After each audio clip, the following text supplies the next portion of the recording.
வணக்கம் my dear brothers and sisters, எல்லோரும் எப்படி இருக்கீங்க? நல்லா இருக்கீங்களா? நான் இப்போ எதுக்கு சிரிச்சேன்னு எனக்கு தெரியல. My dear brothers and sister, எப்பயும் வீடியோ எடுக்கிற மாதிரி முதல்ல எடுத்தோன்னே என் பல்ல காமிச்சிட்டேன். சாரி, மன்னிச்சிங்கங்க.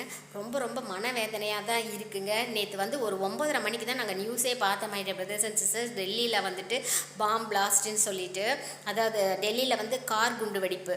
என்ன ஒரு அநியாயமாக இருக்குங்க. டெல்லி எப்படி ஒரு இந்தியாவின் தலைநகரம் டெல்லி ரொம்ப பீக்கான ஏரியா. அங்கெல்லாம் பார்த்திங்கன்னா ரொம்ப ரொம்ப அந்த ப்ரொடெக்ஷன்லாம் இன்னும் கொஞ்சம் அதிகப்படுத்துருங்க போலீஸ். அதுவும் இல்லாமல் செங்கோட்டை பக்கத்துலேயே அந்த ஃபஸ்ட்டு கேட் நியர் ரோட்லேயே அந்த குண்டு வெடிப்பு சம்பவம் நடந்திருக்கு. இதில் கொல்லப்பட்டது பார்த்திங்க அப்படி உயிரிழந்தது 13 அப்பாவி உயிர்கள் போயிருச்சு. My dear brothers and sisters, அதை நினச்சா ரொம்ப ரொம்ப ரொம்ப கஷ்டமாக இருக்குது, வேதனையாக இருக்குது. கண்டிப்பாக மோடிஜி அவர்கள் அந்த டெரரிசமுக்கு காரணமானவர்களை கண்டுபிடித்து இம்மீடியட்டாக அவங்கள தூக்கில் போடணுங்க. அப்போ தான் அந்த 13 பேர் உயிரிழந்தாங்க இல்லைங்க, அவங்களுடைய ஆத்மா சாந்தி அடையும்.